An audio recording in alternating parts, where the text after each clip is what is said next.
name is Susie Schutt, and I'm the Education Director at the Gamm Theatre in Warwick, Rhode Island, and I'm excited to share with you some tips for performing a Shakespeare monologue. Whether it was an assignment for class or an audition that you're working on, I hope that these will help. So the first thing is to make sure you find some sort of connection to the text. If you feel invested in what the character is saying or connected to it in some way, the audience will feel that energy and enthusiasm. So find a value that they share with you or an experience that you've had that the character is going through. Find something that allows you to invest in what you're saying. The second thing is to make sure you know what you're saying. So if you don't know what you're saying, the audience will have no idea, and they'll also be able to tell.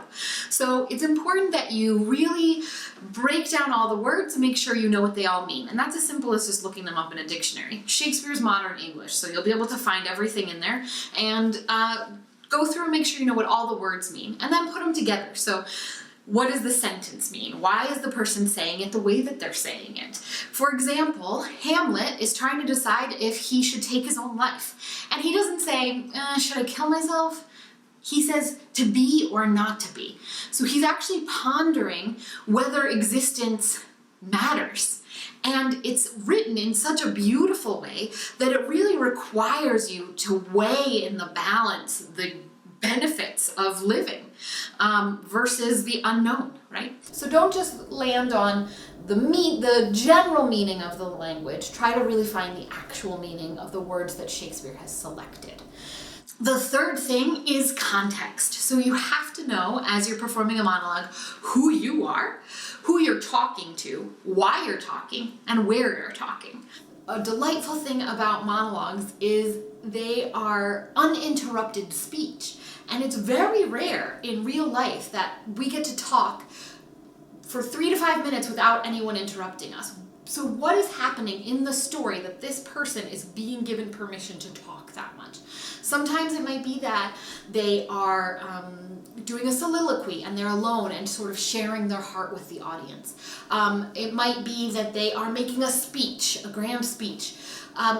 Where the monologue is taking place will inform how you're performing it. So if it is on the steps of a state house, you're going to make that declaration a lot differently than if you are telling your lover how you feel about them, right? So that's going to have a really different feeling.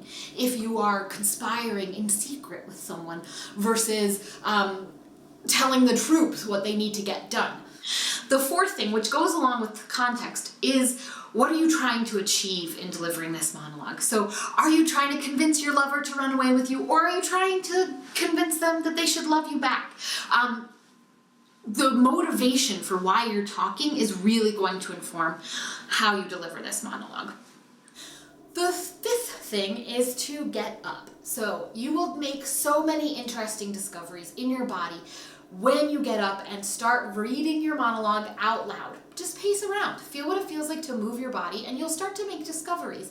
So for example, to be or not to be, that immediately makes me want to kind of move and think about these two different sides.